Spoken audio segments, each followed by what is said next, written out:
ನೆರೆದಿರುವುದು ನಮ್ಮ ನಾಡಿನ ಗೌರವದ ಹಬ್ಬ ಕನ್ನಡ ರಾಜ್ಯೋತ್ಸವವನ್ನು ಆಚರಿಸಲು ಪ್ರತಿ ವರ್ಷ ನವೆಂಬರ್ 1ರಂದು ನಾವು ಈ ದಿನವನ್ನು ಸಂಭ್ರಮದಿಂದ ಆಚರಿಸುತ್ತೇವೆ. 1956ರಲ್ಲಿ ಭಾರತದಲ್ಲಿ ಭಾಷಾ ಆಧಾರದ ಮೇಲೆ ರಾಜ್ಯಗಳ ಪುನರ್ರಚನೆ ನಡೆಯಿತು.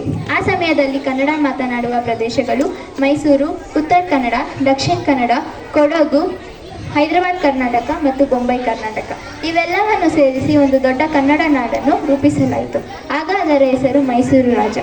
ಆದರೆ 1973ರಲ್ಲಿ ನಮ್ಮ ಪ್ರಿಯ ರಾಜ್ಯಕ್ಕೆ ಕರ್ನಾಟಕ ಎಂಬ ಹೆಸರನ್ನು ಅಧಿಕೃತವಾಗಿ ನೀಡಲಾಯಿತು. ಅಂದಿನಿಂದ ನಾವು ಕನ್ನಡಿಗರು ಈ ದಿನವನ್ನು ಕನ್ನಡ ನಾಡಿನ ಏಕತೆಯ ದಿನವೆಂದು ಆಚರಿಸುತ್ತೇವೆ. ನಮ್ಮ ಕನ್ನಡ ನಾಡು ಅತ್ಯಂತ ಶ್ರೀಮಂತ, ಸುಂದರ ಮತ್ತು ಸಾಂಸ್ಕೃತಿಕ ನಾಡು. ಇಲ್ಲಿ ಕಲೆ, ಸಂಗೀತ, ಸಾಹಿತ್ಯ, ಕೃತಿ, ವಿಜ್ಞಾನ, ಕೃಷಿ ಮತ್ತು ತಂತ್ರಜ್ಞಾನ ಎಲ್ಲ ಕ್ಷೇತ್ರಗಳಲ್ಲೂ ಕನ್ನಡಿಗರು ಅಮೋಘ ಸಾಧನೆಯನ್ನು ಮಾಡಿದ್ದಾರೆ. ಸರ್ ಎಂ ವಿಶ್ವೇಶ್ವರಯ್ಯ ಅವರಂತಹ ಪ್ರತಿಭಾವಂತರಿಂದ ಹಿಡಿದು ಕುವೆಂಪು, ದ ರಾ ಬೇಂದ್ರೆ, ಪುಟ್ಟಣ್ಣ ಕಣಗಾಲ್, ಡಾಕ್ಟರ್ ರಾಜ್ಕುಮಾರ್ ಮುಂತಾದವರು ನಮ್ಮ ನಾಡಿನ ಹೆಸರನ್ನು ದೇಶದ ಮಟ್ಟದಲ್ಲಿ ಮತ್ತು ಜಗತ್ತಿನ ಮಟ್ಟದಲ್ಲಿ ಹೆಮ್ಮೆಯಿಂದ ತೋರಿಸಿದ್ದಾರೆ. ಅವರು ನಮಗೆ ಬೋಧಿಸಿದ್ದು ಪ್ರಗತಿ ಮಾಡಬೇಕಾದರೆ ಒಗ್ಗಟ್ಟಿನಿಂದ ಇರಬೇಕು ಎಂಬುದು.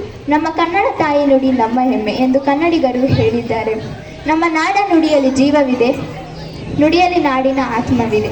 ಆದ್ದರಿಂದ ಕನ್ನಡ ಮಾತನಾಡುವುದು, ಕನ್ನಡ ಓದುವುದು ಮತ್ತು ಕನ್ನಡ ಸಂಸ್ಕೃತಿಯನ್ನು ಕಾಪಾಡುವುದು ನಮ್ಮ ಎಲ್ಲರ ಕರ್ತವ್ಯ. ಇಂದು ಈ ಕನ್ನಡ ರಾಜ್ಯೋತ್ಸವದ ಸಂದರ್ಭದಲ್ಲಿ ನಾವು ಎಲ್ಲರೂ ಒಂದು ಪ್ರತಿಜ್ಞೆಯನ್ನು ಮಾಡೋಣ. ನಮ್ಮ ಕನ್ನಡ ನಾಡಿನ ಪ್ರಗತಿಗಾಗಿ ಶ್ರಮಿಸೋಣ, ಸಮಾಜದಲ್ಲಿ ಶಾಂತಿ ಮತ್ತು ಸಹಕಾರವನ್ನು ಬೆಳೆಸೋಣ. ನಾವು ಎಲ್ಲೆಡೆ ಕನ್ನಡ ನಾಡಿನ ಹೆಮ್ಮೆಯನ್ನು ಎತ್ತಿ ಹಿಡಿಯೋಣ. ಜೈ ಕರ್ನಾಟಕ ಮಂದಿ.